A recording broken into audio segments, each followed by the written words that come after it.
and remotely via Zoom and local channel 15. This meeting is being recorded except for executive session, if there is one. If anyone else is recording, please acknowledge that. Fred Yes, sir. Gore, 40 Birchwood Road, audio and video. Thank you. Plimpton Clark, Thank- Westfield News. Thank you. Okay, we'll start with roll call. Diane Gale. Doug Moglen. Russ Anderson? Nadine Signoni. And then the Pledge of Allegiance.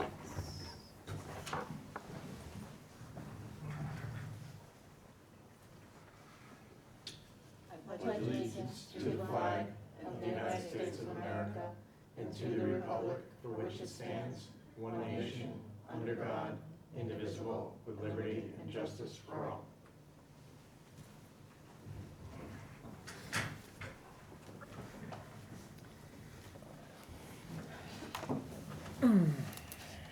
Seeing as we have no one in the room besides the chief, I'm gonna say we have no public comments in the room. Is there anybody online for public comment today? None. Thank you. Heading right into new business. We need to discuss and vote on a one-day liquor license application. This is for a Jack and Jill party to take place on 5/9/26 at the Southwick Rec Center from 4 to 9 p.m. There were no concerns or stipulations from police, fire, or the Board of Health. Make a motion to approve. Doug Moglen will second the motion. Roll call vote, Diane Gale, aye. Doug Moglen, yes. Russ Anderson, yes. Okay, then discuss and vote on the Southwick Library Summer Page hiring request. This is a request to hire Marianne Alos as a returning summer page. It's a temporary 8-week position, as it has been in the past, for 18 hours a week at $15 an hour. She would like to hire immediately following the annual town meeting if the library budget is approved. So moved. Second. Roll call vote, Diane Gale, aye. Doug Moglen, yes. Russ Anderson, yes. Okay. Just one point of, why is that coming to us? Below department head?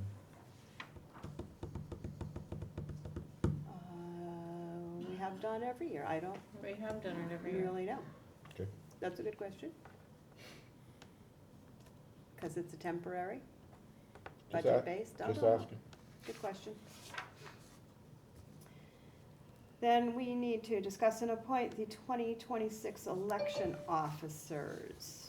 The following individuals have been selected: Warden Paul Connolly, Assistant Wardens Sandra Organowski and Rosalind Terry, poll workers Juliet Mason, Veronica Connolly, Elaine Boucher, Terrence Misch, Kirk Sanders, Sandra Heap, Harold Heap, Ronald Bennett, Bruce Mason, Kathy Leary, Mark Madrew, Mary Madrew, Karen Shute, Paul Ackerman, and Richard Laptick. Make a motion to appoint the following as election officers. Second. Roll call vote, Diane Gale, aye. Doug Moglen, yes. Russ Anderson, yes. Then Chief is here to tell us about, we need to acknowledge and approve the public safety requirements for the 2026 Ironman race. So on the police side of things, it's the exact same race as it was last year. It's gonna come in on South Vineyard Road to Depot, to Granville Road, to Hillside, Hastings, back to Granville Road, up into Granville. Then it's gonna come back down into Southwick on, Sunnyside? what's that? Sunnyside? Eventually it'll hit Sunnyside, Hillside. Hillside, Sunnyside. College Highway, Tanner Road, out of town. There you go. So, Got 'em all. It's the street, but. Chief, their billed detail rate to them, right? Not Correct. out of our, Correct, so it'll come out of our revolving account initially, but. They get billed. The bill will go back into the revolving account, so, I don't know if you have the total number of officers there, but there's a total number of detailed officers, cars, and so on and so forth. 18. Yes, expensive day for them, This is the fourth year? yes. it's true you're riding along with them this year? Say again? You're riding along with them this year on a bike? He got me confused with the Westfield mayor. Oh, sorry. Those guys do that, not me. You just waved them by, right? Yeah, yeah, no way. So they're coming into town again about 7 a.m. They'll be out of here 11:15. So quick in, quick out.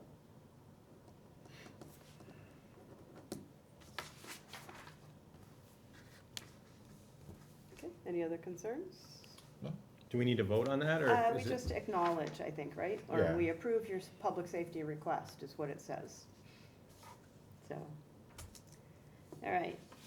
Then we do need to approve reserve fund transfer requests. We have a request for $7,500 for street lighting, electricity, $9,000 for public safety fuel, and $27,840 for public safety electricity, public safety building electricity.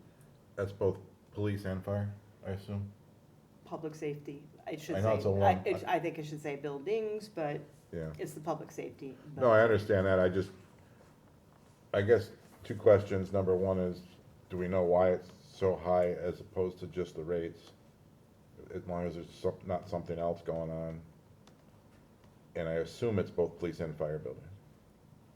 As I did as well. I know we saw, what, 12,000 go up for the For library? the library.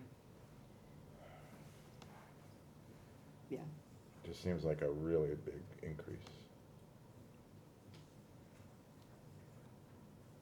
I did not get a chance to watch the finance committee meeting when they discussed it, if there's any other information on whether it was another one of those third-party contracts or whether it was just usage. Well, both buildings, everything's on 24/7 for the last 20 years. So our usage really shouldn't have changed much. And the rates have not gone up that much. So something doesn't make sense. Smart meters. Yeah. Maybe we can ask Nicole to look into it. Let Eversource tell us why.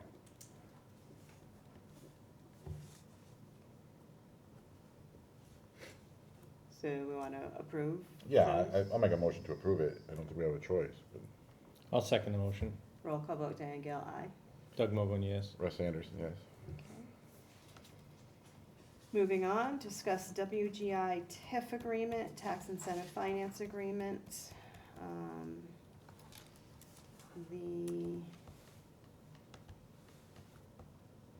dollar amounts and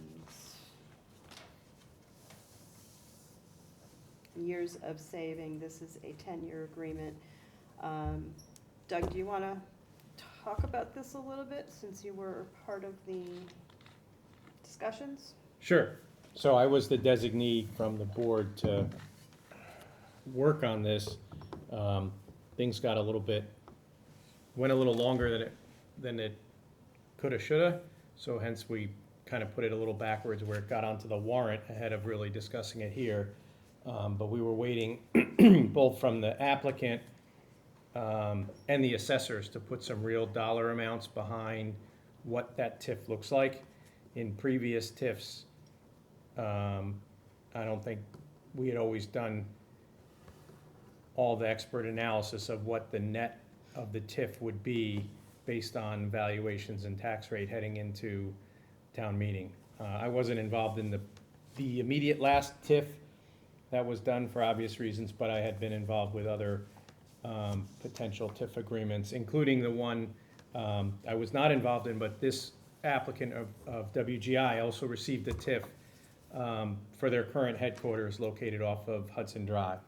So 2+ years ago, the owner of WGI approached us that they were considering an expansion in the town.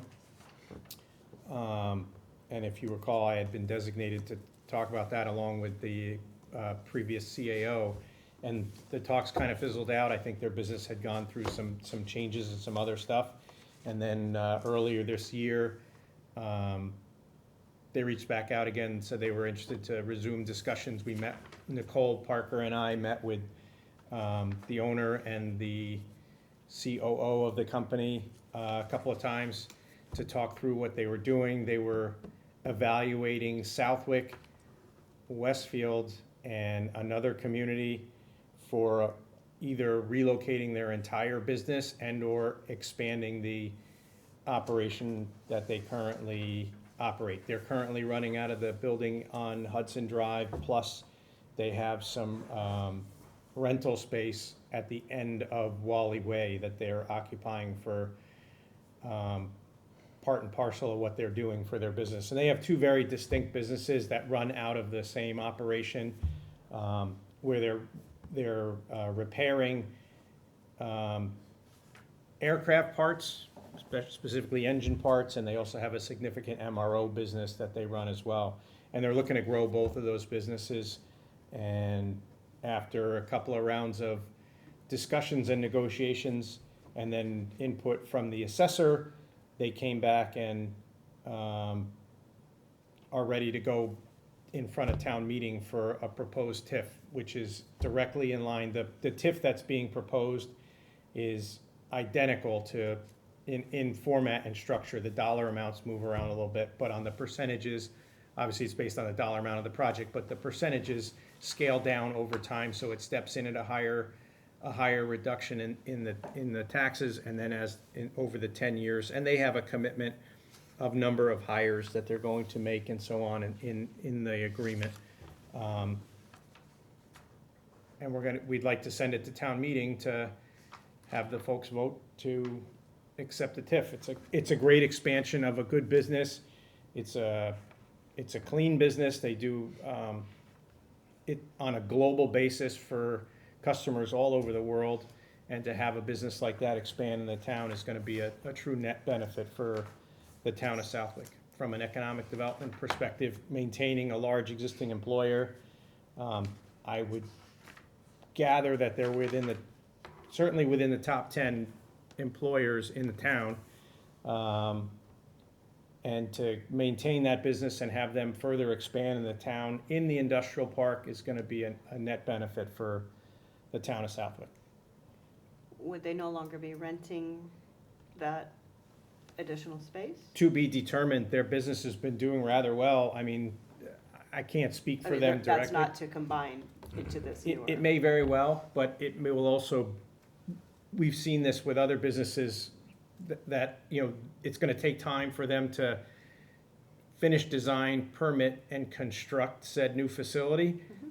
If they continue at the way that they're growing, they may not be able to move out of the rental facility and just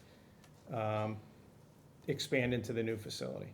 But the proposed facility is adjacent to their existing building, so it would be much more convenient for them for having all of their people. They're kind of adjacent now, but this would even be more so, and they would be their own building on their own campus. And it would free up, it also, if they did move into it, having an existing structure that is kind of set up and compartmentalized, that those would be, originally the buildings that at the end of Wally Way were originally kind of set up as business condos, so that they could be subdivided into smaller units and rented out to general contractors or different types of businesses in that space. So, and that market is still in very, very good demand. What's the checks and balance for monitoring how many people they hire or don't hire, or how that goes? It's a reporting mechanism that they have to supply to the town. I believe it's in the TIF itself.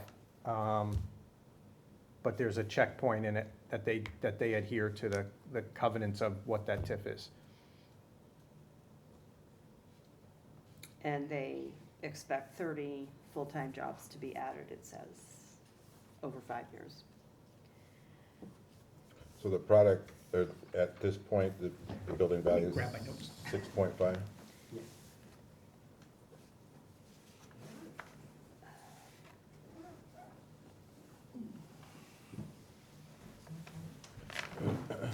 Like I said, a significant amount of time was spent with our new assessor going over some valuations, and you should have been provided a calculation sheet.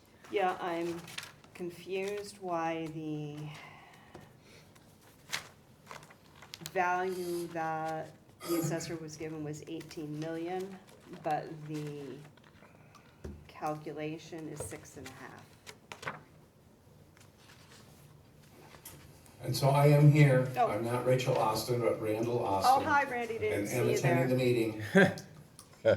Thank you, My didn't see you student there. Rachel, student daughter Rachel, does a lot of stuff on Zoom, and so it's set up for her. And let you have her computer, great. Yeah.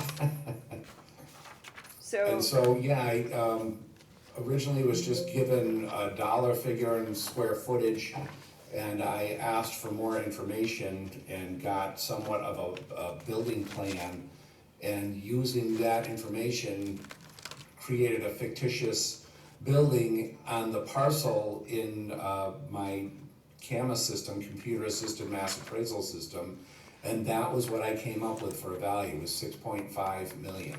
It's actually just a little bit below, and I rounded up. And so, you know, the amount that they're pledging or saying that the construction of the building is gonna cost is 12 million. And then they said also another 6 million in personal property. So it sort of didn't make sense, and I was trying to do some checking in different communities to see if it was something within my own database, or if, you know, are we off by that much? I used the recently built Wally building to compare, or to use the standards of construction and quality and everything, because I thought, well, a brand new building, it's similar, that it might be a good thing to use basically as a template for the information that I was entering in. I did, and I came up with that 6.5 number. And you know, that left me curious as to why, you know, the information that they're giving me in my system comes up with only a $6.5 million value when they're stating that it's gonna cost 12 million to construct. So I didn't have the chance, and I was speaking with this about Nicole, but I didn't get the chance to get back to them to ask them questions about it. But that's sort of where things are at this point. And so, yeah, I'm doing some other, like, checking in other towns to find similar buildings to make sure that the information that I have is or that's in our system isn't off. And for what I've seen so far, I can't really say that. No, it seems to be consistent, and we're just off by that amount. So I don't understand what the extra millions of dollars are gonna be going toward, or you know, a better breakdown, I guess, of that in money that they are saying that they're gonna be investing. But that is what I found, and that's what came out of the database when I put that in according to, you know, the standards Yep. of one of the more recent buildings that we had. And I was even, you know, saying that the walls were 24 feet high in this building to try and make sure that I wasn't underestimating the value. And so I'm not sure what's going on with that, but that's what I found when I put it in to the database. I thought your method we talked about it, I thought your method was sound. And what we're illustrating in the explanations is based on your 6.5 plus the 6 million of personal property, correct? Correct, and the personal property would be something that would depreciate at a different value. Right.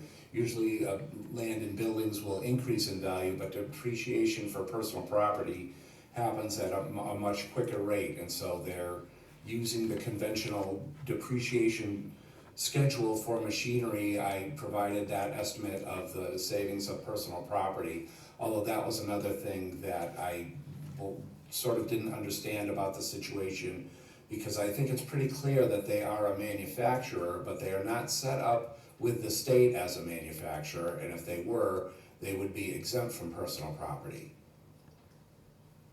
So Randy, as far as the final building cost, is that based off the building permit, whatever that number comes up to? Actually, I didn't get the information through the building permit system. It was provided to me by people from WGI. No, I know, but in the final wave of this, would it be based off of the actual building permit and the estimated cost to construct? Yeah, and it would, you know, hopefully more formal plans would be submitted as part of that, and that's what would be used. And so I did have, another building that was recently built that was similar, and, the investment in that was much closer to the value of the building, and this was off by, 42% or whatever, whatever that amount is, the 12.5. They're saying that there's a lot more money that they're investing to get this 60,000 square foot building completed. So I'm a bit conflicted about what the article says. If we're asking people to vote to approve a TIF that says 18 million, but the illustration is based on 6.5 plus depreciated personal property, that's not the same illustration for what we're stating the value is. We'll have to get that clarified. And then, once they vote on that, that can't change, correct? That's what the voters approved, was that illustration. Correct. So we're not ready to have this in print yet. No. Okay. I'll have to follow, again, I've been traveling the last 2 weeks, I but know. I'll have to get with Parker and Mr. Austin to clarify all that and get that Okay. figured out ahead of the article. But from a structure standpoint, it's structured similarly. Yes, the dollar amount is very, very important. We need to get that corrected. Because the dollar amounts that I saw are in line with current construction costs. So, I mean, 6.5 million is gonna be low for Seems low, for that kind of square footage. especially with the types of machinery they have. That's on the personal property side, just the raw construction and outfitting for, raw warehouse. Does it come to $80, $70 a square foot? That Correct. seems awful cheap. Hmm. Well, Randy compared it to the recent one, square foot wise, and this one is 60,000 versus, what was it, 80 something? 84, yeah. And just for the size difference, it came out pretty close, so. And you'd have to look, and the Obviously, personal it's a property, few if they're years bringing in difference. machinery and equipment to go into that facility, that is a bit different than some others that were predominantly warehouse or what Yeah, I'm have not you, even so- looking at that part, right. because that's unique to them. I'm Well, looking but at the real estate even the side. construction And with this- electrical drops and electrical needs, 100%. and, underground conduits and all that kind of stuff is different than a warehouse, so. Just need to figure it out, that's all. Okay. Right, it could be part of the fit out for the functionality of that space once it is created, is what you're saying? Yeah, that's what I'm thinking, I'm hoping. And I can see some merit in that. And so, like I said, I also am, checking in other communities for a similar sized building of something that's been created recently, to do some checking and make sure that our values aren't, inappropriately low for, for this type of construction. And so I certainly have plenty to keep me busy in the assessor's office, but this is another thing that, is a concern, and it could affect values all over town for commercial properties. Randy, I know economic development was talking about and you were talking about a template for future TIFs. And we have some that have gone on in the past, and is this typical of a 10-year program with 10% reduction each year? I can't really say, I don't have enough experience to say what is typical and what is not typical. And it depends, and that's why I've been pushing to have a formal policy created and put in place, and it's something that shows, to a certain extent, transparency, shows businesses that are interested, just initially, they'll be able to find the information on our website. This is what we do, these are the standards that we're looking for as far as employment and other things. And, and these are the type of benefits that we are, in the position to offer. I mean, it can't be, 100%, but you want something to give a very good idea of what the town will do, and then also goes to show that this is how we're treating everybody, and there's no one that's getting preferential treatment. This is, this is something that we're publishing, that this is how we do it, and there's not, it's not on a case-by-case basis. Okay. You know, and Doug, I just wanted to chime in, you had mentioned about monitoring things, and it used to be done through the state, and everything was approved through the state and the EDIP, the Economic Development Incentive Program. But recently, in 2024, there were some changes to that, and a lot of it is held more locally, and so I think it would be up to us to monitor and have them reporting to us, as opposed to a process that used to go through the state. They would report to the state, and the state would make the information available for us to monitor individually.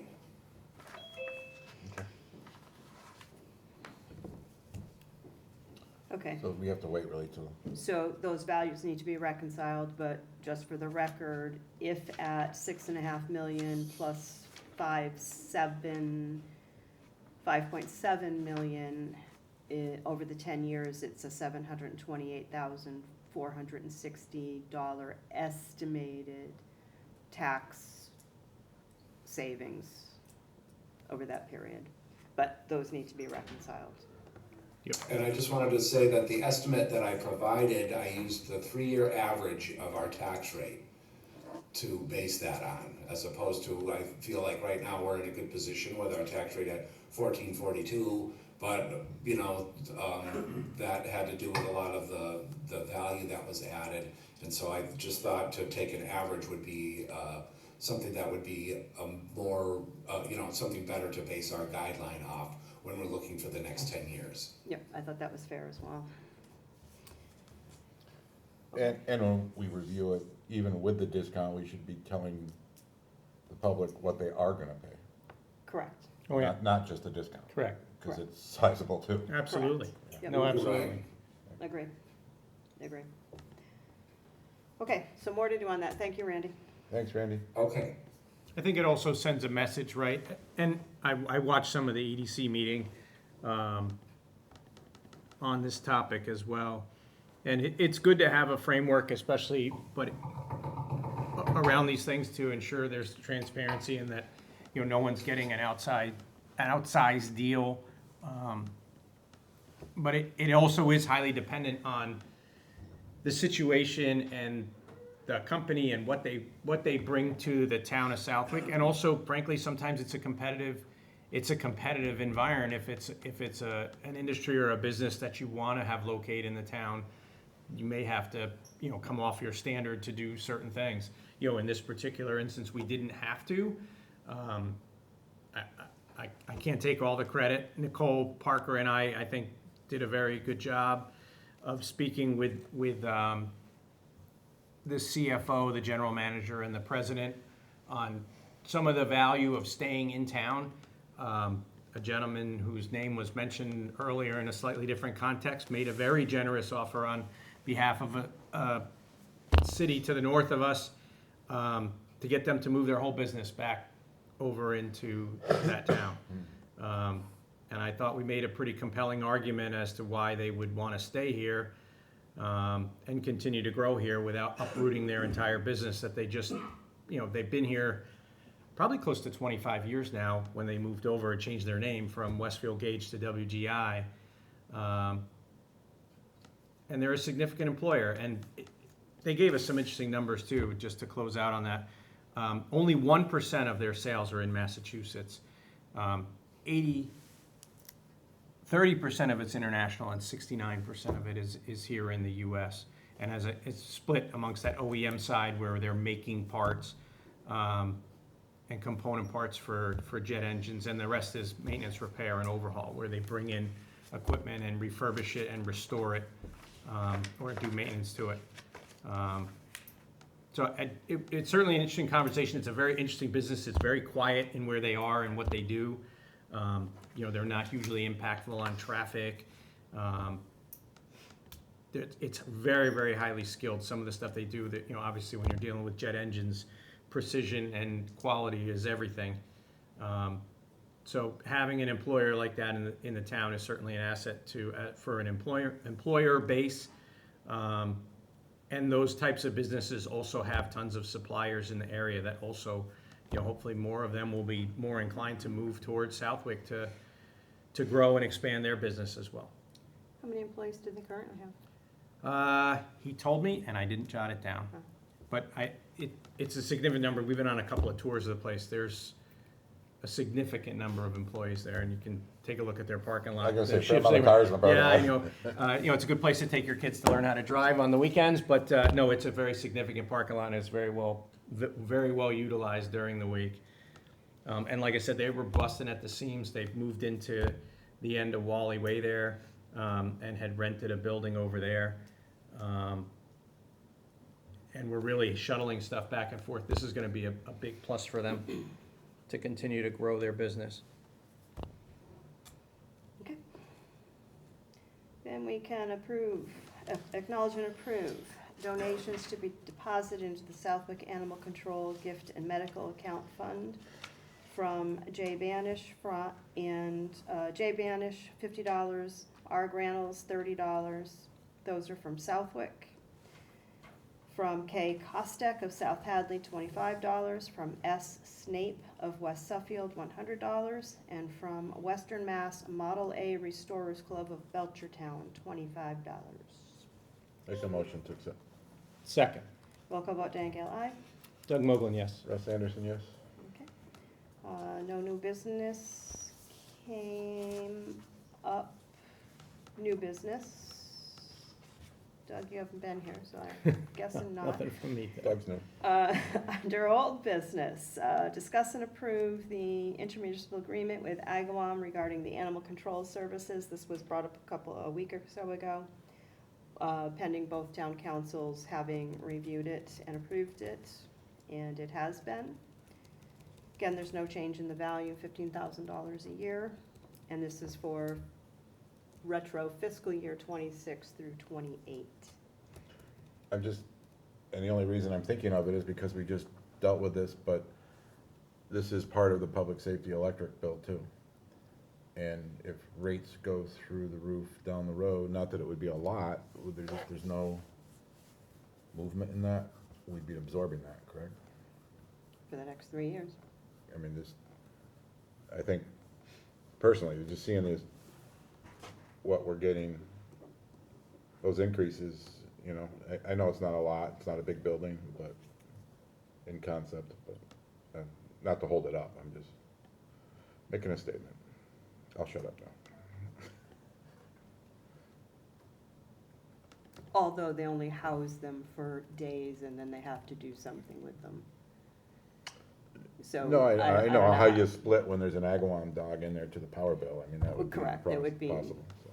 small, just on the power.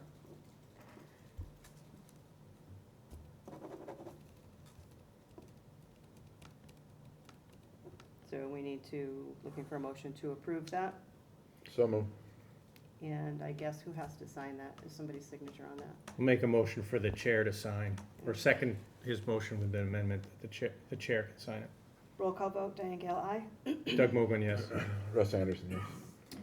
Discuss and approve cancellation of select board action item from the master plan, climate change 1.5. This is a recommendation from the master plan for the climate change committee that the select board had previously submitted and approved not to create. But that climate change committee had a lead action item that has now become orphaned. And I guess it falls on the select board to determine its destiny. This was to educate and offer insights on private alternative energy options via workshops and guest speakers, dissemination of information on solarization program, SMART program, Mass Save, and other state and federal incentives, and to encourage businesses to expand recycling efforts. After discussion on the master plan implementation committee, it was felt that the town, I will read that, has no interest, nor should it be promoting and or selecting private enterprises to residents, businesses, and other taxpayers. Likewise, the town should not endeavor to try to persuade private businesses to engage in particular trash or other environmental practices not already incorporated into general and zoning bylaws. Does that make sense to you all? Does that need to be a motion, or just, We would need to, so the process is, once there's we are taking on that role that doesn't exist for the climate change. If we are that committee that doesn't exist, we have to get rid of this orphaned item. We either have to pass it off to someone else to address, or we can determine ourselves, this is not in the purview of the town to be promoting private enterprise. I agree with what you said to We would delete. vote to cancel this item, and then it goes back to the master plan implementation committee to review. They haven't reviewed this yet. They I'd have make- to approve it, and then it comes back for the planning board and select board. I would make a motion to move forward to remove it based on this information that you've read. I'll second the motion, but I'd just like to call out that I think there is an opportunity at times for the town to provide limited, not promoting a specific business per se, but where there's an opportunity to drive cost for residents without burdening the town with additional cost. Or even better, save residents and the town money. So if you look at the municipal ag program, right? The way I read this at first was like, well, this is exactly what municipal ag did. The only thing that I took exception to with municipal aggregation was that somehow the town ended up in it. As far as being the administrator of it, and there's money that gets apportioned out of people's electric bill that now comes to the town. If we had encouraged people to sign up to be able to get a better deal because we could gang the town's purchasing power, town residents' purchasing power, just to drive costs for everyone else, that would have been good enough for me. And then there are potential other types of programs, whether it cuts some waste out of the municipal waste stream that heads to the transfer station that we're paying tonnage to move, that may be opportunistic, that the town should take a look at those, provided it doesn't burden the town itself with additional cost. Agreed, Second. which is not what that recommendation was in the master plan. Right. But I agree with you 100%. Roll call vote, Dan Gale, aye. Doug Mogul, yes. Russ Anderson, yes? So this will come back once it goes through MPIC for the final planning board and select board approval to delete it. And then,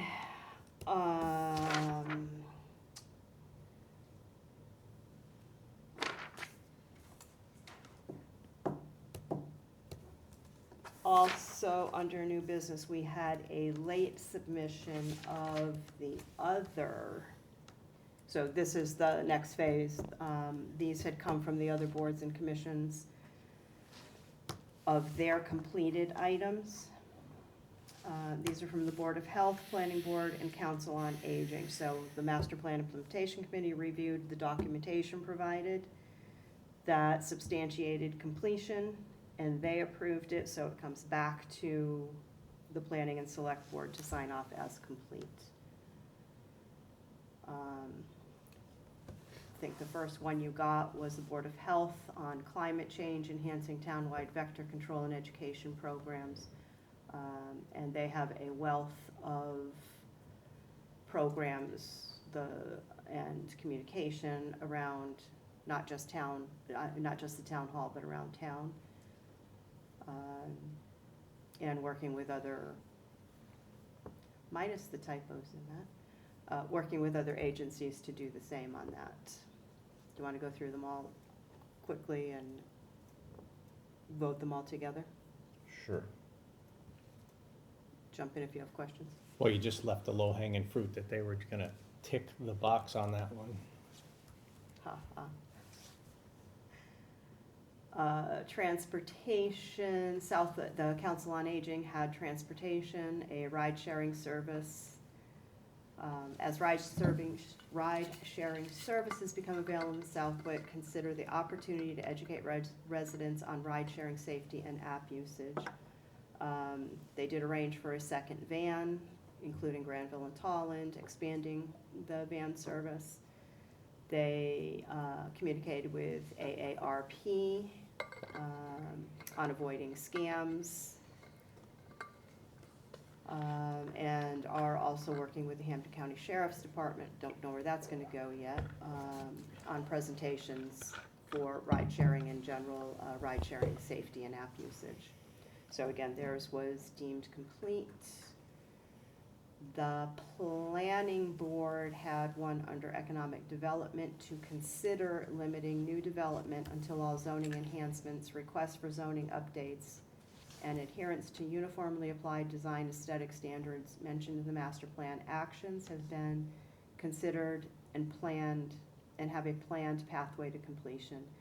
The planning board did consider that request, that recommendation, and determined that putting any kind of limits on it while they're working on it was not a good practice. And Master Plan Implementation Committee found that complete. Council on Aging also had creating a public forum with Council on Aging and other town boards and commissions to determine how other town entities can collaborate with the senior center and engage in events with older adults. And they go on to a number of things they were already doing, and working with the high school with their DLE program, working with the Cultural Council, and I believe they were looking for a grant this year as well. Working with Conservation Commissioner, Coordinator, where seniors can contribute on projects, etc. Again, completed satisfactorily. Board of Health also had maintaining vigilance into the ongoing nature of the pandemic and plan proactively for similar health events in the future. That is really a lot of their main focus, and they substantiated it and also have quite a bit of information broadcast throughout the community. That was 1, 2, 3, 4. Those are the 5 that are before us to agree they have substantiated their completion.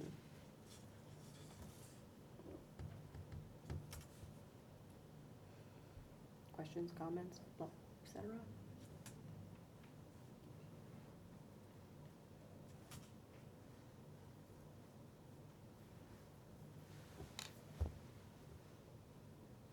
If those appear to be complete, I guess we need to vote that they can be deemed completed and have me sign those.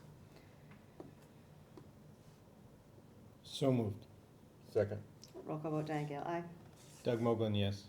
Russ Anderson, yes. Okay, then we have minutes listed on the agenda, but they actually are not available, so we're gonna skip that. Table that, along with ones from last week, and acknowledge payables warrant number 2625B dated April 28, 2026, in the amount of $4,025,454.90, and yes, that included a school assessment. And then we do not have executive session tonight, so we are looking for a motion to adjourn if there's nothing else. With much appreciation, so moved. Second. Roll call vote, Diane Gale, aye. Doug Mogul, yes. Russ Anderson, yes. So you can get to bed early.